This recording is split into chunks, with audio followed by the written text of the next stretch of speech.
Bueno, antes de pensar, doctor Monaldi, le voy a dar un poco de contexto de Juventud por Venezuela.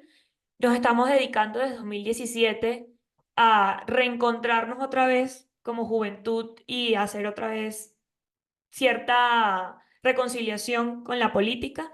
De 2017 a 2021 ayudamos a niños con soluciones en cuanto a alimentación, salud, que estaban en vulnerabilidad.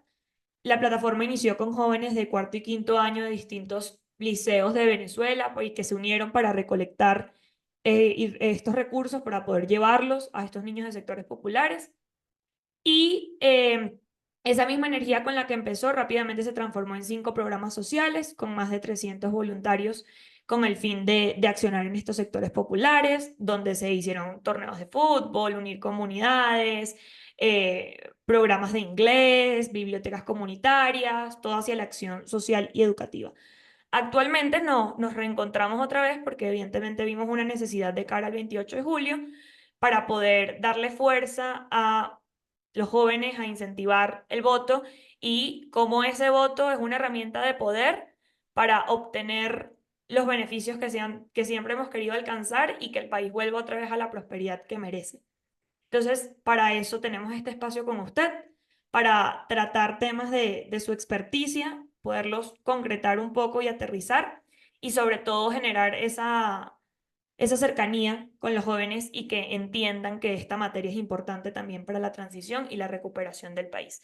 Entonces, bueno, presento a nuestro invitado el día de hoy, Francisco Monaldi, es investigador en política energética latinoamericana y director del programa de energía de América Latina en el Centro de Estudios Energéticos del Instituto Baker de Políticas Públicas de la Universidad Rice. Bienvenido, doctor. Muchas gracias, Isabela.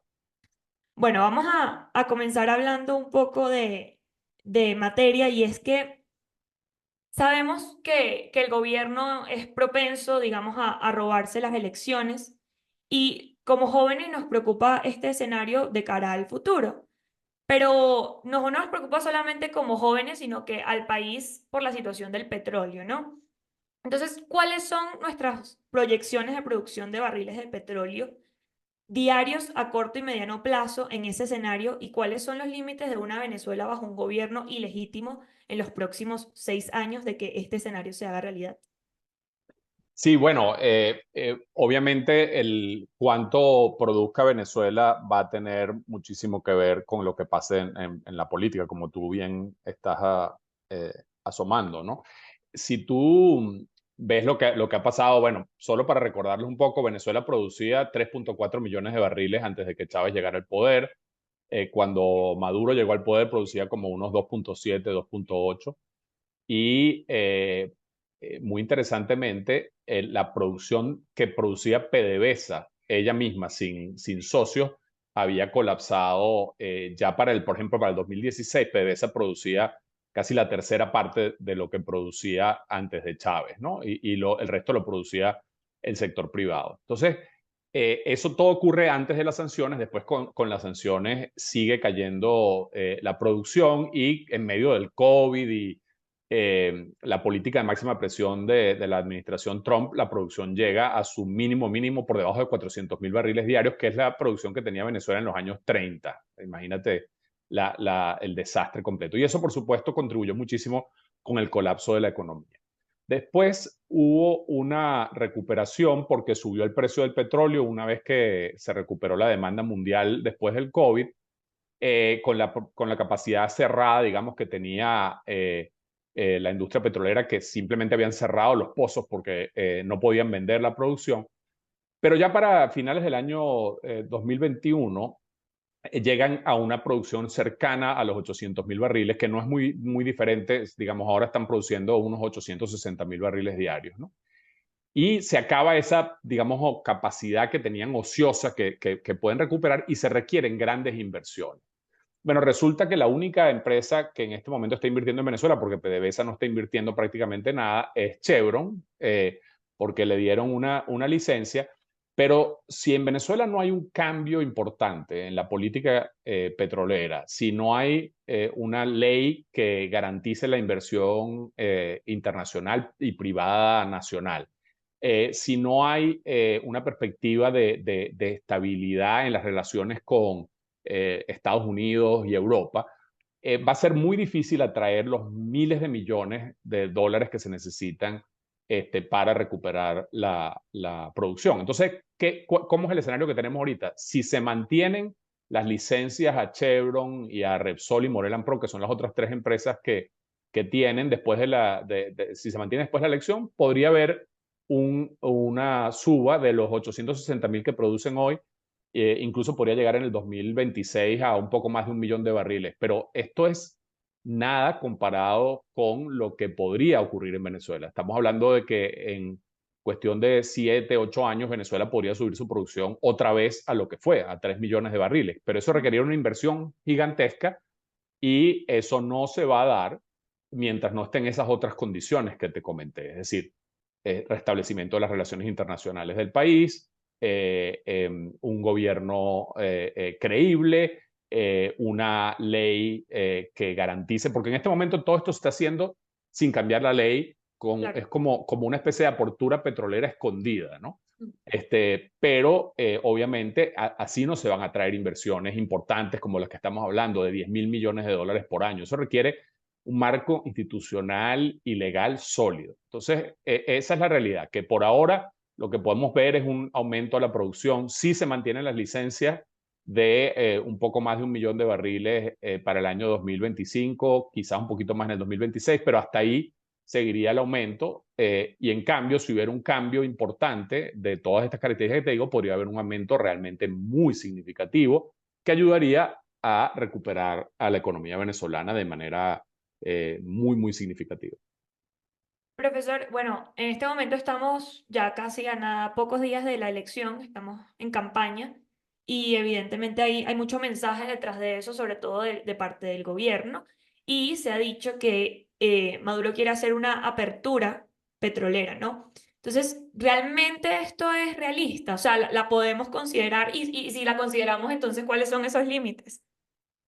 Sí, bueno, fíjate, incluso desde hace ya algún tiempo, incluso desde la época de Rafael Ramírez, cuando llegó Maduro al poder, el gobierno se dio cuenta que la producción seguía cayendo significativamente y tenían que ofrecer tratos diferentes a las empresas internacionales porque nadie estaba invirtiendo. Hay un dato impresionante de la realidad, es que no hay ningún proyecto petrolero en Venezuela que se haya, digamos, desarrollado, que se haya firmado y desarrollado en los últimos 25 años, o sea, de que el chavismo llegó al poder. Solo un proyecto de gas costa afuera es el único proyecto relevante de inversión que se ha concretado con el chavismo. Todos los otros proyectos que se firmaron y que se plantearon con bombos y platillos, no ha pasado prácticamente nada. Y los pocos en que ha habido algo de inversión no tiene nada que ver con el proyecto original. Por ejemplo, los proyectos de La Faja, que eran proyectos con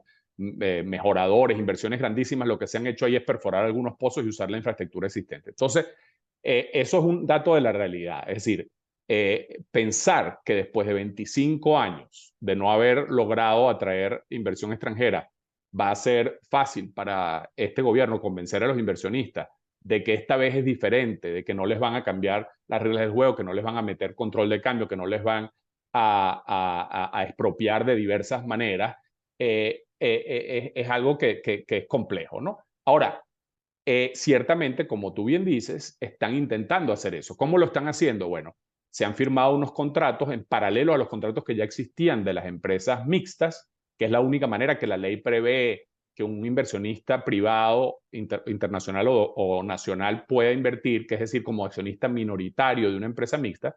Se han hecho unos contratos paralelos que le dan al accionista este minoritario control de la operación y del flujo de caja de los proyectos, porque si no, nadie estaría dispuesto a invertir, ¿no?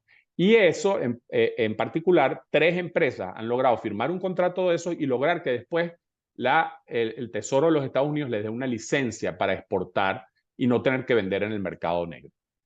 Si Maduro se roba la elección, hay incluso el riesgo de que se cancelen algunas de esas licencias Ok. o que los inversionistas en esos proyectos piensen, oye, con esta situación de potencial mala relación con los países europeos y Estados Unidos, este no es un lugar, digamos, con las condiciones para hacer inversiones importantes.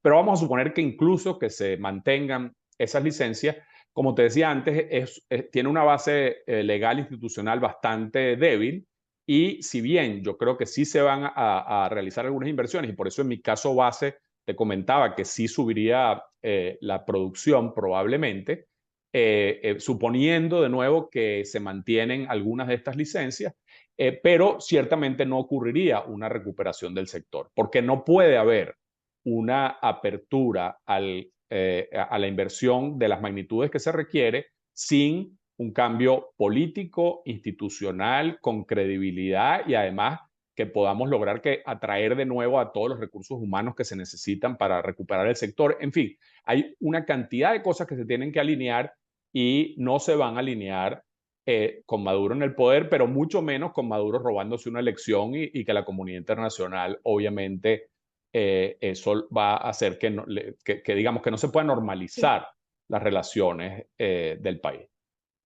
Bueno, la pregunta que le voy a hacer ahorita creo que enmarca un poco lo que respondió.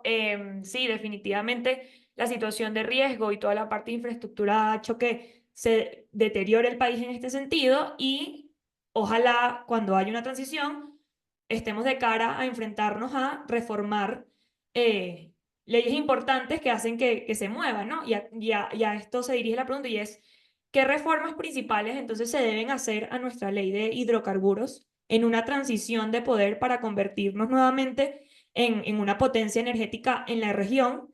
Y entonces, o sea, de cara a esto, ¿cuáles serían las prioridades del plan de acción en el nuevo gobierno en materia energética? O sea, ¿qué tenemos que tener principalmente en la mano? Sí, mira, el primer dato de la realidad importantísimo que hay que entender es que tú tienes una empresa estatal destruida, como te dije, está produciendo, hoy en día PDVSA no produce ni 400.000 barriles diarios o alrededor de 400.000 barriles diarios cuando producía solo PDVSA más de 3 millones de barriles cuando llegó Hugo Chávez al poder. Y además tiene cero taladros perforando nuevos pozos en Venezuela. En la época de los 90, la apertura petrolera, había 100 taladros operados por PDVSA. O sea, una situación realmente muy, muy, muy deteriorada, ¿no? Entonces, la otra cosa, el otro dato de la realidad es que PDVSA, que llegó a tener una deuda de 3.000 millones de dólares en el año 2007, 2008, hoy en día tiene una deuda que sobrepasa los 35.000 millones de dólares y todavía hay una deuda que no conocemos bien con los proveedores, con los socios, etcétera.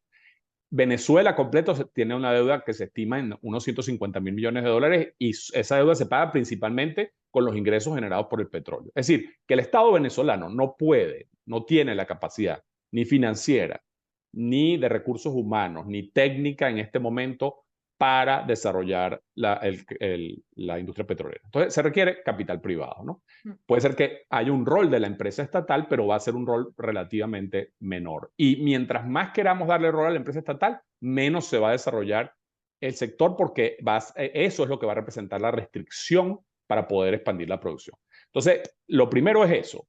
Tenemos que llegar a un consenso nacional que, por cierto, pareciera que lo hay porque hasta el chavismo reconoce que necesita hacer una apertura petrolera, pero con bases sólidas. Y las bases sólidas son una nueva ley de hidrocarburos que permita que los privados contraten de diversas formas con el Estado venezolano, como hacen en toda la industria petrolera mundial. Contratos de ganancias compartidas, contratos de servicio, contratos de producción compartida, licencias, que por cierto en Venezuela las tenemos en la ley de gas, que es mucho mejor Sí. que la ley de petróleo. Entonces, eso es una cosa. Lo otro es crear una institucionalidad sólida y eso requiere una agencia regulatoria independiente, como la tiene Brasil, como la tiene Colombia, como la intentó crear México, que lamentablemente López Obrador ha echado para atrás todo ese proceso, como lo tiene incluso Perú. Eso permitiría a las empresas internacionales tener una garantía de que hay un cuerpo técnico, así como el Banco Central Independiente en muchos países es una garantía de estabilidad de la moneda. Esto sería una garantía de la estabilidad técnica, digamos, de que el Estado, de cómo el Estado va a actuar en base a los parámetros establecidos por la ley y por supuesto por el Ejecutivo en la medida en que el Ejecutivo, la ley, la autoridad que le dé la ley, ¿no? Entonces, ese es el otro, yo diría, pilar fundamental.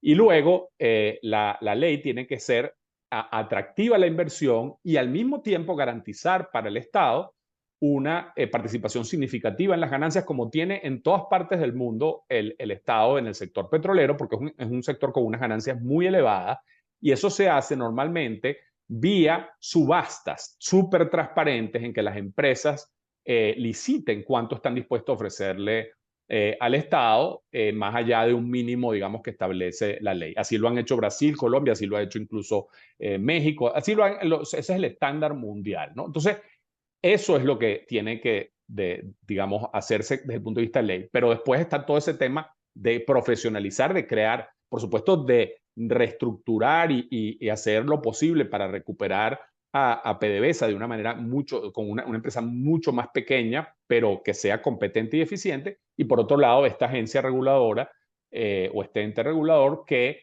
permitiría, que tiene que tener un equipo humano de primera categoría para poder realizar todas estas actividades. Genial. Sí, este panorama que usted nos da es macro y ahora me gustaría como ponerle un poco la lupa porque de caso de que gane Edmundo, ¿qué políticas puede llevar él a cabo para incentivar el regreso de los trabajadores calificados a la industria petrolera y a los jóvenes ingenieros que se han ido? Sabemos que gran parte de la mano de obra calificada para este tipo de trabajo, que obviamente incentiva a la infraestructura y que bueno, todo funcione no están en el país. ¿Cómo hacemos que estas personas regresen, doctor? Sí, mira, tú puedes ver en las empresas internacionales una cantidad de venezolanos súper competentes, súper Qué calificados, orgullo. algunos de ellos en las posiciones más altas de la industria petrolera internacional. La manera más fácil de lograr que regrese mucha de esa gente es a través de estas empresas privadas internacionales que inmediatamente le ofrecerían a esos venezolanos regresar y lo mismo con las empresas de servicio. Una de las cosas más importantes que hay que entender del sector petrolero es que no son solo las empresas grandes de operadoras como Chevron o como Shell, sino también son las empresas como Schlumberger, Halliburton, las empresas Baker Hughes, las empresas de servicio. Y por supuesto, un ecosistema grandísimo de empresas más pequeñas, muchas de ellas de capital nacional, que van a poder volver a traer a los venezolanos una vez que tengan ya contratos creíbles para expandir la producción, ¿no? Entonces yo no tengo preocupación, francamente, que puede sonar contradictorio porque efectivamente el país se ha quedado prácticamente sin recursos humanos, Mm. pero esa diáspora venezolana afuera tiene una cantidad grandísima de gente y de jóvenes venezolanos que se están graduando en este momento de carreras que están relacionadas de alguna forma con el negocio de los hidrocarburos, porque no son solo ingenieros de petróleo y geólogos, sino economistas, contadores, abogados, etcétera, que tienen que regresar, ¿no? Entonces, yo creo que eso se va a poder lograr, no va a ser de un día para otro, obviamente, y por supuesto, como te decía, también es clave que haya venezolanos dispuestos a servir en el Estado, es decir, en la agencia reguladora y en PDVSA, para que esas dos instituciones cumplan el rol que tienen que cumplir para atraer esa inversión. Bueno, entonces listo, tenemos a la gente en el país, la industria está funcionando, todo bien, prosperidad, pero acá una pregunta que queda a modo de reflexión y es, entonces, ¿qué errores no debemos cometer nosotros, las próximas generaciones que van a entrar a este trabajo y, y manejar de cierta forma correctamente la industria petrolera? Sí, mira, una primera lección que deberíamos aprender, que tristemente la hemos tenido que volver a aprender una y otra vez, es que este es un sector en que hay que combinar la participación del Estado con la participación del sector privado amplia. Mm. Las empresas del Estado en el mundo no necesariamente han sido las más eficientes, pero incluso cuando lo son, ¿no? Como por ejemplo empresas en Latinoamérica que han sido más eficientes. Ojo, PDVSA fue la empresa más eficiente de América Latina en su momento, pero incluso la PDVSA de antes, incluso Petrobras, incluso Ecopetrol, han significado un límite para el crecimiento del sector. Y lo que a veces mucha gente no entiende es que el sector privado paga los mismos o mayores impuestos que las empresas del Estado. O sea que no es que el país no se beneficia cuando está el sector privado actuando. Creo que esa es una de las cosas que nos cuesta a veces entender, ¿no? Con digamos, el obvio nacionalismo que uno debe tener porque uno quiere que su país se beneficie de los recursos naturales que tiene su país. Se puede hacer una política perfectamente de beneficiarse en el largo plazo, pero la otra cosa es la obsesión por cuánta proporción de la torta nos quedamos, ¿no? Resulta que la torta, Venezuela debería producir hoy 5 millones de barriles y produce 800.000, ¿no? Si tú haces un sistema fiscal mejor diseñado, quizás baja un poquito la participación del Estado, no mucho, porque lo que hay que hacer es que cada proyecto el Estado cobre en función de la rentabilidad, no como tenemos ahorita que le cobramos unos impuestos altísimos a cualquier proyecto petrolero. Pero si uno lo hace bien, la torta es infinitamente más grande y estamos hablando de 6, 7 veces más grande podría ser la producción de Venezuela y el monto total que le ingresaría al país y que le ingresaría incluso al Estado es muchísimo más alto, ¿no? Pero es patético que muchas veces nos hemos enfocado solamente en cuánto le sacamos al sector y entonces a la propia PDVSA. El gobierno le ha sacado hasta el último centavo a la empresa petrolera y entonces, bueno, claro, no hay capacidad de invertir y no hay futuro. Entonces, eso creo que es un tema clave, entender la importancia de la inversión e entender la importancia de la inversión privada y de crear garantías de estabilidad de largo plazo. Y bueno, después podemos hablar, pero obviamente el otro tema que hay que estar conscientes es, bueno, hay que estar conscientes también de que en Venezuela no hemos desarrollado el gas y hay un potencial gigantesco, hay que permitir que se desarrolle el gas fundamentalmente en manos privadas, eso también creo que ya hay un consenso nacional, pero vamos a ver cómo se implementa. Y finalmente, obviamente, avanzar en los temas que tienen que ver con la transición energética, que a tu generación es un tema que le va a tocar muy importante, cómo es que nos vamos a ir adaptando a la transición energética en nuestra industria energética. Para allá justamente iba. Y es de qué forma Venezuela puede promover inteligentemente una transición energética. Sabemos que, bueno, sí, tenemos un reto importante con el petróleo, pero al final esto es algo de la agenda mundial. Sí, mira, en los escenarios yo justamente doy todo un curso sobre el tema de transición energética y en América Latina tú lo que ves es que en la mayoría de los escenarios la industria petrolera de América Latina de hecho va a crecer de aquí a los próximos 10 años y después eventualmente, como todo el resto de la industria petrolera mundial, va a empezar a decrecer. El gas va a tardar un poco más, o sea que el gas es un instrumento durante la transición energética importante y sobre todo que es muy importante también porque el gas, cuando tú produces renovables, los renovables son intermitentes, ¿no? Tanto el sol como la energía eólica. Entonces tú necesitas una base de otra energía que te permita que en los momentos en que no hay viento o que es de noche, haya una base de energía. Entonces el gas va a jugar un rol muy importante en Venezuela y en el mundo durante un tiempo un poco más largo que el petróleo. Pero los retos de Venezuela, ¿cuáles son? Para poder seguir siendo una industria petrolera viable por 2 o 3 décadas, tenemos que reducir los costos, ser muy eficientes y de nuevo ahí es muy importante el rol del sector privado. Segundo, reducir nuestras emisiones de CO2 en la producción de petróleo. Y eso pasa porque nosotros tenemos un tema, que es que buena parte de nuestro petróleo es extrapesado y genera más emisiones, ¿no? Entonces, eso hay que hacer cosas para mejorar en lo posible eso, para eliminar completamente. En este momento Venezuela es uno de los peores delincuentes climáticos, para llamarlo de alguna forma, en sus emisiones de gas metano y en su quema de gas, esos famosos mechurrios que hay en el norte de Monagas. Eso lo tiene que resolver Venezuela. Somos detrás de Turkmenistán, el país con más emisiones por barril producido. Entonces, Venezuela tiene que tener una agenda importante en el área ambiental y en el área de cambio climático y para ser viable nuestra industria petrolera por más tiempo. Y por supuesto, tenemos que actuar también sobre nuestra demanda interna, tenemos que cobrar la gasolina a precios internacionales y subsidiar a los venezolanos más pobres directamente, no regalar la gasolina, sino subsidiar a la gente que lo necesita y no subsidiar no regalarle a todo el mundo la gasolina. Ojo, nosotros ahora que en Venezuela están cobrando la gasolina por primera vez en dólares, todavía el subsidio es grandísimo con ese precio. Yo entiendo que a la gente le parezca una locura, pero tenemos que ir a solucionar ese tema. De lo contrario, estamos de nuevo, no ayudando al tema de cambio climático en el mundo. Y lo mismo pasa con la electricidad y con el gas. O sea, Venezuela tiene que ir a un sistema bien diseñado en que a los sectores que lo necesitan reciban un subsidio, pero que no se subsidie el precio de la energía, sino que lo que se subsidia es directamente a los ciudadanos, ¿no? Ese es un tema absolutamente clave, ¿no?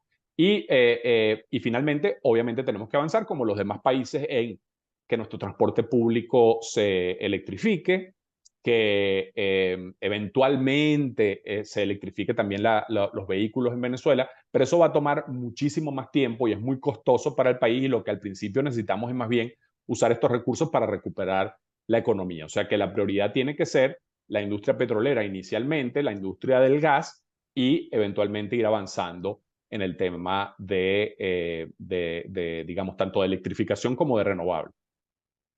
Súper, voy a desviar un poco el hilo de conversación que hemos tenido y la siguiente pregunta es, ¿cuál es la verdad detrás de lo sucedido con el principal activo del país en el exterior, Citgo, y el caso de que haya un nuevo presidente el 28 de julio, se podría revertir la situación actual? Es un caso súper complicado y yo no soy abogado para darte todos los intríngulis legales, pero básicamente la historia es la siguiente.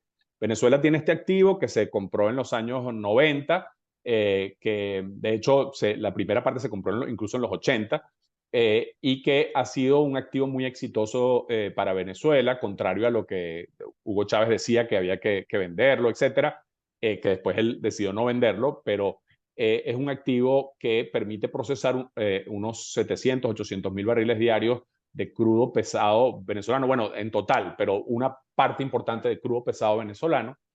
Ese activo ha sido, digamos, estratégico para Venezuela. Ahora, ¿qué pasa? El gobierno de Chávez, en la medida en que se le fueron cerrando los mercados financieros porque se veía inviable la deuda gigantesca que tanto PDVSA como el gobierno tenían, empezó a endeudar tanto a Citgo, la empresa, como a poner en garantía las acciones de Citgo con bonos que emitió el gobierno de Maduro.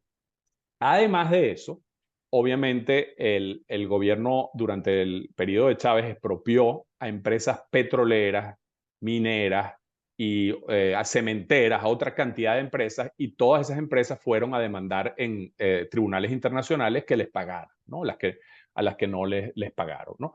En particular, por ejemplo, la empresa Conoco, hay más de 10.000 millones de dólares se le deben a Conoco de acuerdo con los arbitrajes internacionales. Detrás de China es el segundo acreedor más importante de Venezuela, es Conoco, ¿no?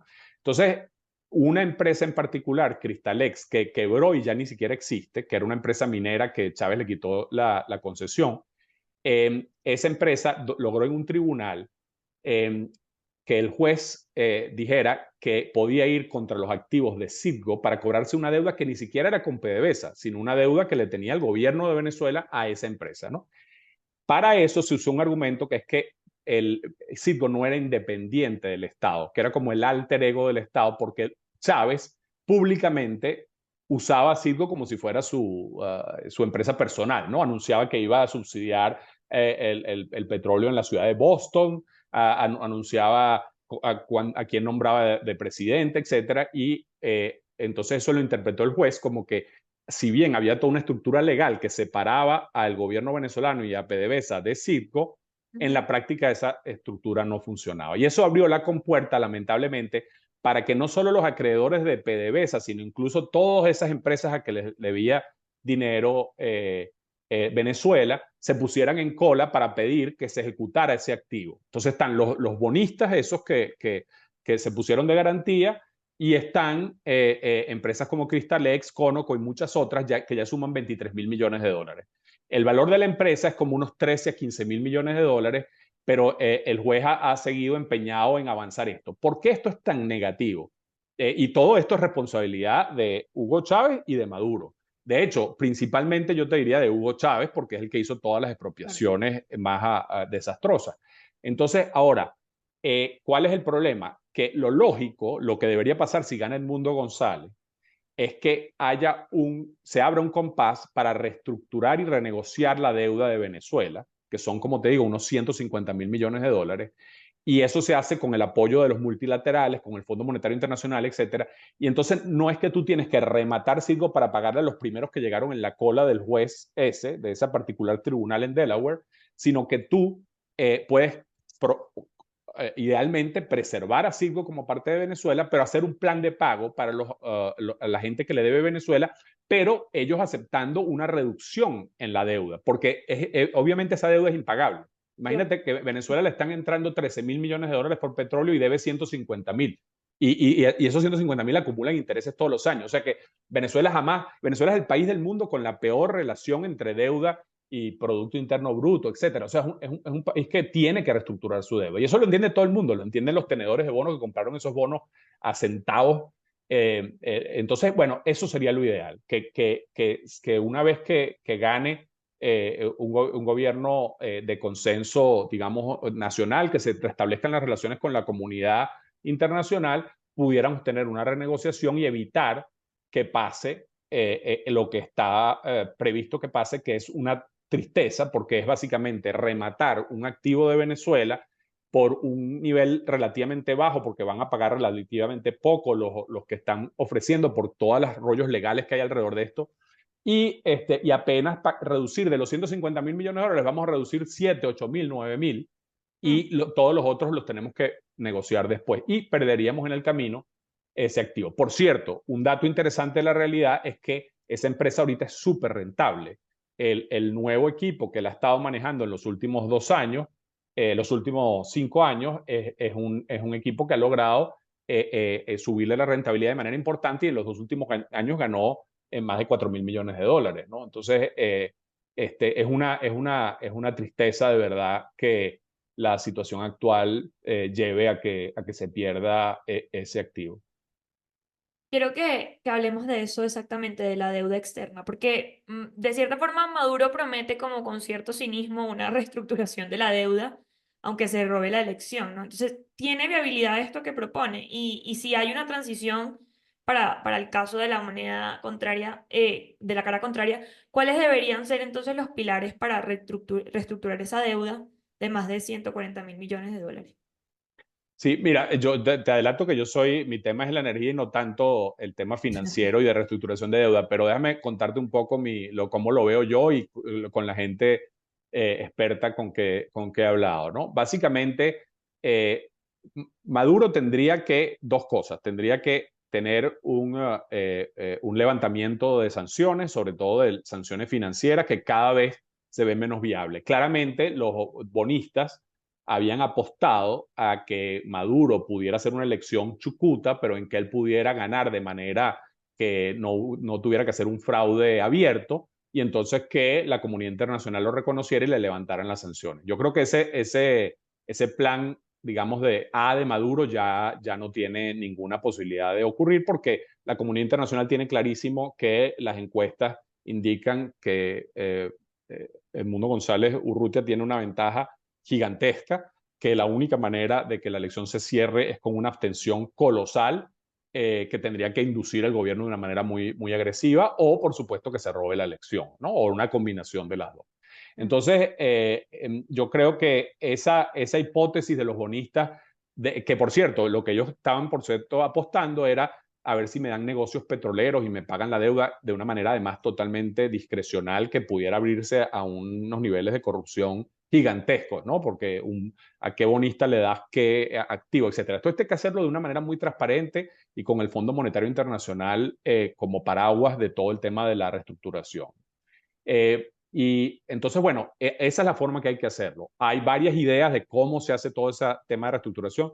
De nuevo, no es mi experticia, pero lo que está claro es que como ocurre la bancarrota de una empresa, cuando ocurre la bancarrota de una empresa, tú no quieres matar a la empresa, tú lo que quieres es que todos los acreedores vean cómo hacer viable para que me puedan pagar lo más posible, y entonces todos tienen que reducir la carga de la deuda, que además, como te digo, la mayoría de estos bonistas lo han comprado por nada, la deuda venezolana, o sea que ellos con que les pagues 30% van a tener una ganancia muy importante.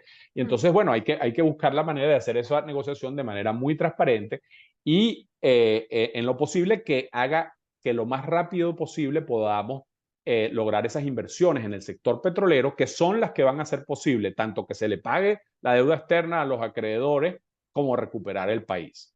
Y esa inversión, como te decía, tiene que ser privada y lo que nos dé el Fondo Monetario o el Banco Mundial va a ser para recuperar el resto de Venezuela, no a la industria petrolera, que es una industria tremendamente rentable, va a ser para recuperar los servicios sociales, la infraestructura eléctrica, para ese tipo de cosas es que nos va a ayudar la comunidad internacional con créditos, porque lo paradójico es que tú necesitas endeudarte más para poder pagar la deuda anterior, pero obviamente de manera mucho más racional. Y la última cosa es que hay que negociar con los chinos, a los que también se les debe una deuda muy importante y que tienen unos contratos que son muy difíciles de Venezuela para honrar, porque de que Venezuela requiere mandar una cantidad grandísima de barriles para la China.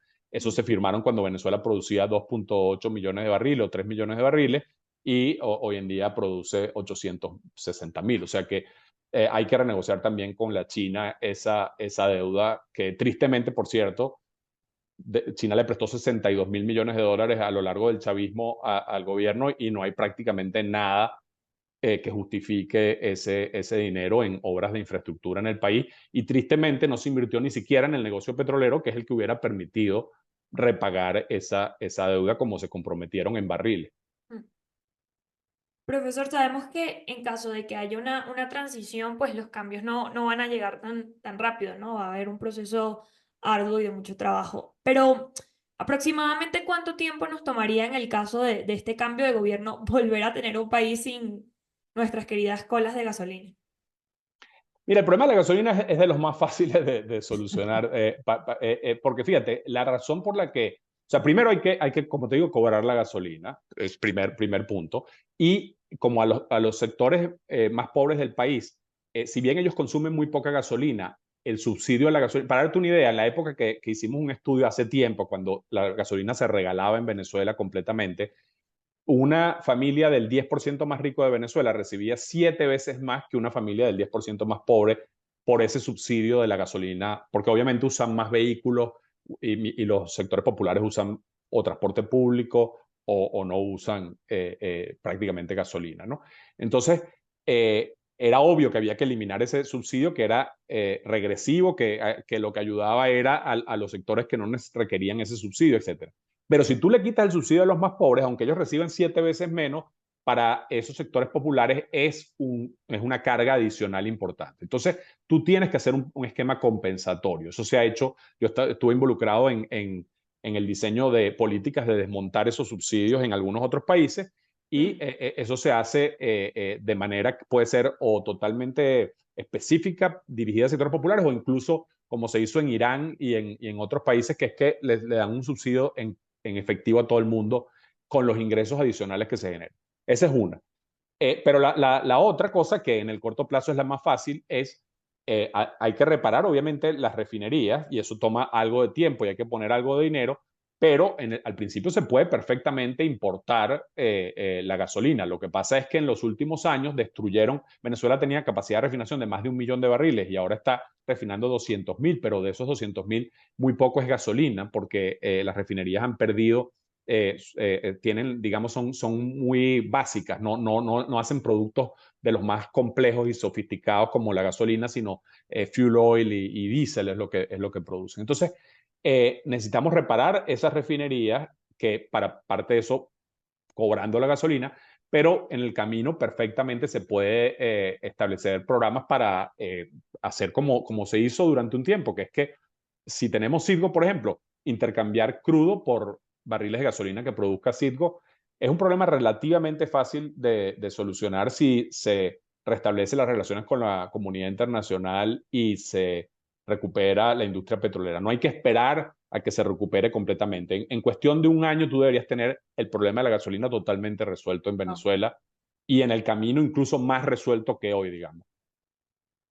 Bueno, ya casi para finalizar, ¿puede Venezuela tener un fondo de pensiones soberanos para invertir las ganancias del petróleo, como el que tiene Noruega? ¿Y qué mecanismos puede activar la República para terminar de una vez con la corrupción en la industria petrolera, sobre todo? Mira, sobre el fondo noruego, de Venezuela ha habido muchas propuestas y yo he participado en algunas de ellas en el pasado con la idea de crear algo parecido al fondo noruego o al fondo que tiene el estado de Alaska en los Estados Unidos. Una cosa que es clara es que tú en un país que depende tanto de los ingresos petroleros tienes que tener un fondo de estabilización porque cuando caen los precios del petróleo no puede ser que tengas que reducir el gasto brutalmente y que tiene un impacto brutal en la economía. Entonces, es un principio que está en la Biblia, ¿no? De que ahorres en los tiempos de vacas gordas para el tiempo de vacas flacas y Venezuela tristemente nunca lo ha podido hacer. Ahora, en el corto plazo, dado que estamos ahorita tan mal, que la industria petrolera está tan destruida, que tiene apenas 860.000 barriles de producción, va a ser muy difícil estar ahorrando dinero cuando tienes necesidades tan significativas, ¿no? Pero eventualmente hay un ejercicio que hicieron mis amigos Luis Roberto Rodríguez y su hijo Pedro Luis Rodríguez, que es un libro que publicó Eliesa, que si uno ve eso se le dan ganas de llorar, de lo que hubiera pasado si hubiéramos hecho un fondo tipo noruego con el boom de petróleo que recibió Chávez, ¿no? Que fue un millón de millones de dólares, ¿no? Bueno, eso ya es agua derramada, ya eso no lo vamos no nos queda sino entristecernos de la oportunidad perdida, pero a largo plazo ciertamente hay que crear un fondo y cómo usar ese fondo, si usarlo para pensiones, si usarlo para otras cosas, es algo que la sociedad tiene que definir, pero sin duda es uno de los retos importantes que tenemos, porque no es solo de volver a recuperar la industria petrolera, sino no volver a caer en los errores que se cometieron en el pasado, en los 70 y 80, y que con Chávez se cometieron en esteroides, o sea, muchísimo peor. Una cosa triste, Isabela, es que el resto del mundo, el resto de los países petroleros aprendieron de sus errores en los 70 y 80 y en el siguiente ciclo de boom petrolero ahorraron la mayor parte del boom, todos los países de la OPEP ahorraron la mayor parte del boom. Ningún país petrolero, excepto Guinea Ecuatorial y Venezuela, tuvieron una caída del Producto Interno Bruto cuando cayó el precio del petróleo en el 2014. Todos los demás siguieron creciendo, no tanto como durante el boom, pero siguieron creciendo. ¿Por qué? Porque aprendieron la lección y hicieron las cosas mejor en esta oportunidad. Venezuela no solamente no aprendió, sino trágicamente Chávez le puso el acelerador a la responsabilidad más grande de la historia, subió el gasto público en el año en que el precio del petróleo llegó a su pico en el 2012. Venezuela se gastó 20 puntos del Producto Interno Bruto de gasto que no tenía, de plata que no tenía, se endeudó o imprimió dinero para financiar. Entonces, bueno, eso llevó a la hiperinflación, llevó a todo ese desastre. En términos de corrupción, el tema es un tema complejo, pero sin duda recrear esa institucionalidad de un ministerio que funcione y una agencia reguladora independiente y, por supuesto, por ejemplo, buena parte de la corrupción en Venezuela en el sector petrolero ha ocurrido en todo el tema de procura, en que se ha transformado en una cosa súper corrupta a quien se le da contratos en el sector petrolero. Eso hay que completamente eliminarlo y eso con que se haga con el sector privado ya se soluciona porque el sector privado no deja que le roben el dinero, ¿no? Y por supuesto, en PDVSA, en la parte que siga siendo del Estado, hay que cambiar completamente el modelo, hacer todo transparente. Eso sí que ha sido un salto, pero brutal, el tema de la corrupción interna en PDVSA. Y ni hablar ahora de la corrupción en la venta, que el mismo estudio con el escándalo este de la ISAMI que surgió de las auditorías que se hicieron ahí, es impresionante. O sea, es una cosa insólita la magnitud de la corrupción en PDVSA que hace que ni siquiera el ingreso petrolero le llegue ni siquiera al Estado venezolano. Se desaparece antes de llegar, es como una tubería llena de huecos antes de llegar al grifo, ¿no? O sea, ahí no está usándose el dinero para lo que debería estarse usando. Entonces, bueno, ciertamente ahí hay mucho que hacer, no es fácil, pero sin duda no va a ser difícil mejorarlo sustancialmente, porque en todos los demás países de América Latina se ha logrado reducir la corrupción en esa área a niveles mucho menores que los que hay en Venezuela. El caso escandalosísimo, aquel de Petrobras, que no sé si tú eres demasiado joven para recordar, pero hace unos años en el gobierno de Lula, que se llamaba el Lavallato, que era ese escándalo es una cosa minúscula comparado con lo que ha pasado en PDVSA en los últimos años. Bueno, profe, hemos llegado al final de nuestra entrevista. Ha sido sin duda un espacio súper enriquecedor. Em, yo estaba acá muy pendiente del Twitter Space, tenemos a mucha gente conectada. Entonces yo creo que sería chévere si alguien tiene alguna pregunta, algún comentario muy puntual, pues puede levantar la mano y creo que acá se puede dar la palabra para que hagan la pregunta. Entonces invito a nuestros oyentes si se animan.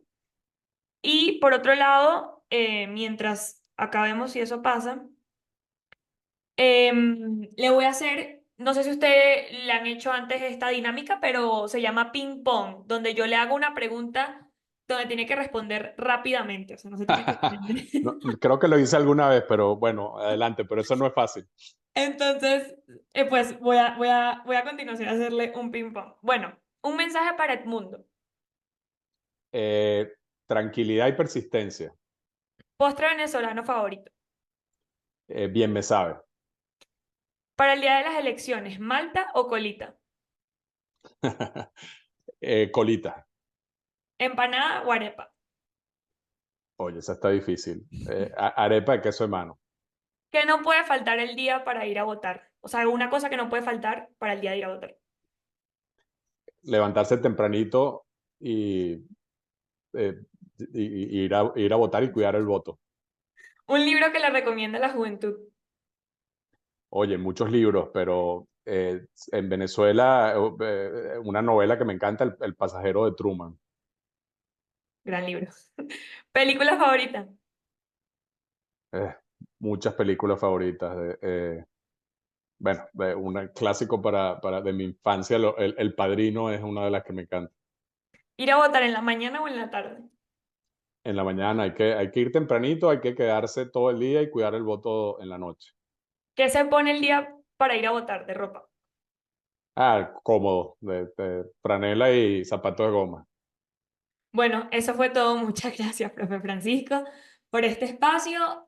Bueno, aprovecho también para dar un mensaje que a continuación es importante y es que estamos llevando muchas iniciativas de voluntariado para el 28 de julio. Ese día queremos llevar a los abuelitos a votar, también gente que se anime a llevar agua, comida y que sobre todo estén ese día en los centros de votación para que, bueno, no se pierda esa fe y esa esperanza y que todos nos mantengamos ese día ahí. Entonces, muchísimas gracias por participar, ¿sí? Sí, no, me gustaría dejar como mensaje final que eso, que tenemos una oportunidad única de cambio, una oportunidad que no se nos va a presentar en mucho tiempo, y si logramos una avalancha de votos va a ser muy difícil para el gobierno, digamos, desconocer el resultado. Entonces, el trabajo es votar y cuidar el voto, votar y cuidar el voto, y tenemos esta oportunidad extraordinaria de que haya un país totalmente diferente del que estamos viviendo hoy. Así que bueno, esperanzado en que ese cambio se logre. Bueno, muchísimas gracias, profe. Gracias. Ah, mire, alguien está hablando en el Twitter Space. Ya va. Gabriel, Gabriel, sí, te escuchamos. Si quieres, vuelve a hacer la pregunta para que el profe le suba volumen a su Twitter Space. Listo. Sí, sí. Adelante. Sí, mi pregunta va relacionada con el contexto geopolítico actual. ¿Cómo Venezuela puede construir un balance que sea sostenible en el tiempo de aliados, ¿no? En términos de política energética y cuáles son, digamos, esos mercados que nosotros tenemos que tratar de dominar. Tenemos aliados históricos como los Estados Unidos, pero en un mundo cambiante y multipolar sin dudas, ¿cómo nosotros podemos equilibrar mejor nuestras alianzas energéticas pensando en una Venezuela, digamos, soberana a futuro?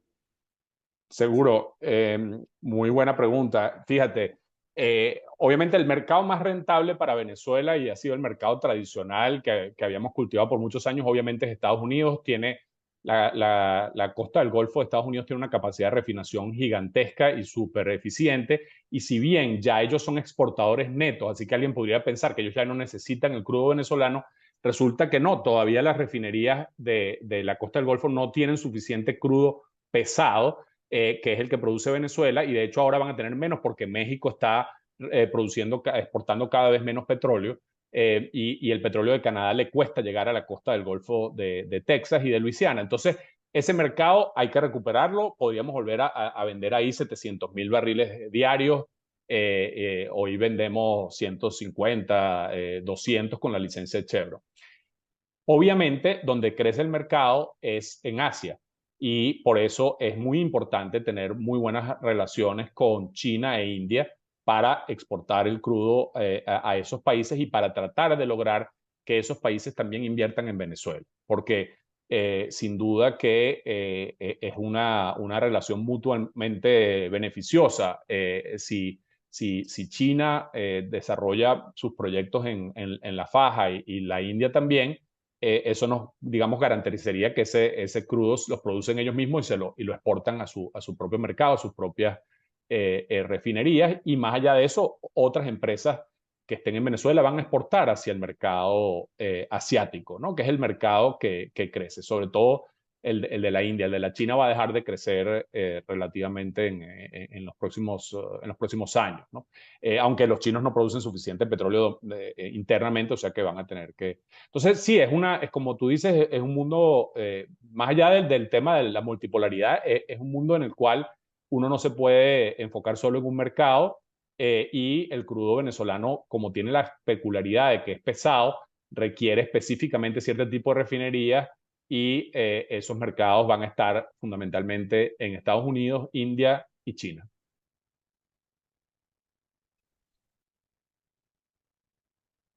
Eh,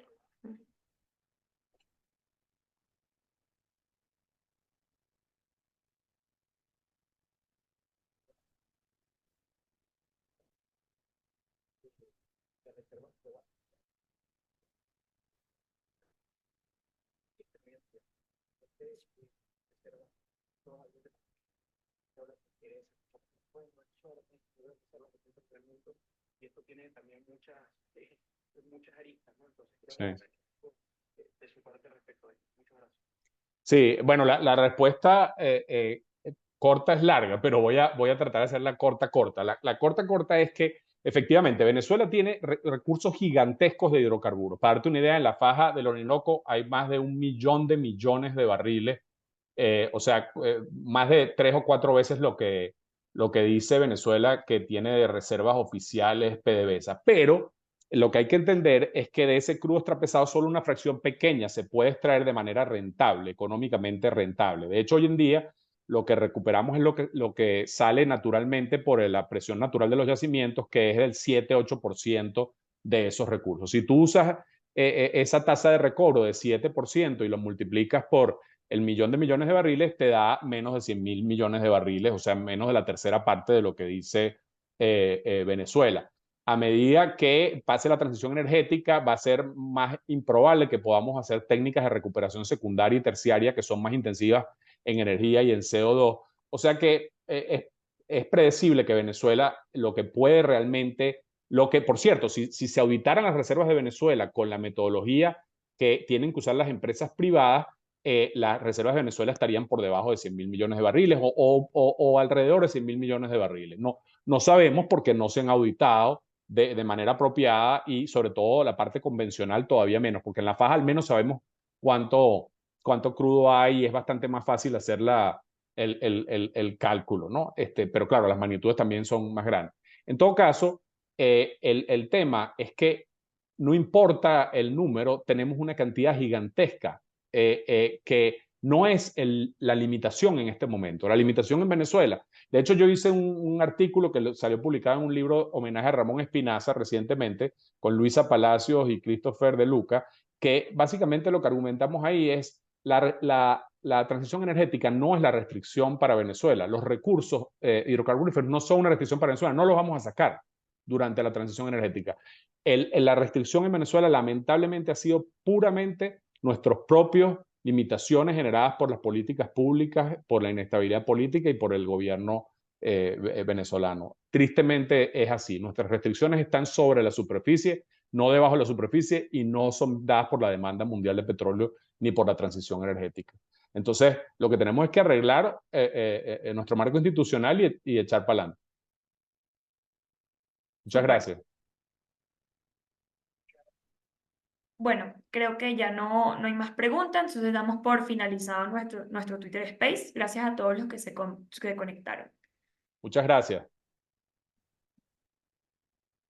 Listo, yo creo que ahí se le finalizó a usted. Sí, listo. Súper. Bueno, profe, nada, muchísimas gracias por el espacio, súper Un, agradecido. un gusto, encantado. Bueno, y los felicito por todas las iniciativas que tienen y bueno, sigan adelante y bueno, el día de la elección que ayuden en todo lo que puedan.